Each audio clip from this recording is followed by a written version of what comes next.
Peut-être que vous reconnaissez ici, on est au musée de la vie romantique pour l'exposition de Pierre-Joseph Redouté, Le pouvoir des fleurs. Eh bien aujourd'hui, je vais vous donner mes 5 fleurs romantiques préférées. La numéro 1, c'est la rose.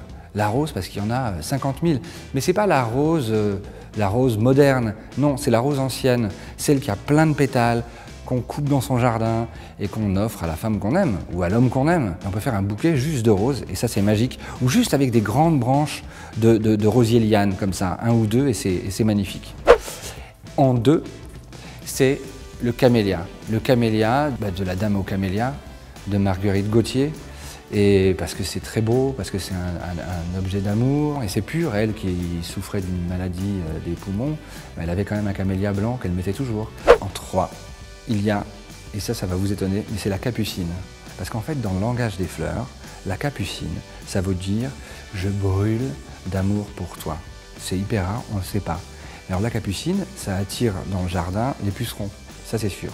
Justement d'ailleurs, à côté d'un rosier, vous mettez une capucine, et les pucerons iront sur la capucine. Il vous suffit juste de couper les têtes et vous jetez les pucerons avec la fleur. Mais ça veut dire « je brûle d'amour pour toi », d'amour. Je brûle d'amour pour toi. Et ça, la capucine, ça se conserve en pot, parce que vous ne pouvez pas l'offrir comme ça, parce que sinon la fleur, elle meurt tout de suite.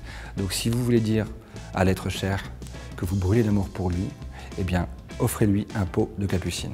Et en 4, il y a le cattleya de Marcel Proust. Donc c'est une sorte d'orchidée. On le trouve à peu près toute l'année. Et Marcel Proust en avait tout le temps un à la boutonnière. Et il disait pas faire l'amour, mais il disait faire cattleya. Alors ça, c'est ma fleur préférée, ma fleur romantique préférée. En fait, c'est tout simple, c'est une hippomée. Il y en a ici, dans le tableau. D'ailleurs, dans ce tableau, il y a à peu près tout. Et l'hippomée, ça s'appelle volubilis. Vous plantez une graine, vous la laissez une nuit dans l'eau tiède, vous la plantez le lendemain, et vous avez une liane qui fait entre 5 et 6 mètres de haut, juste en une saison. Voilà. Et c'est blanc, bleu, c'est très joli, et c'était très à la mode dans les années entre 1880 et même dans les années 10.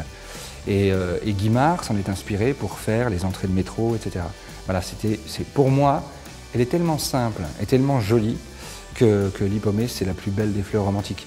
Et on l'appelle aussi belle de jour, parce qu'en fait, elle ne fleurit qu'une journée. Voilà, c'est encore plus magique.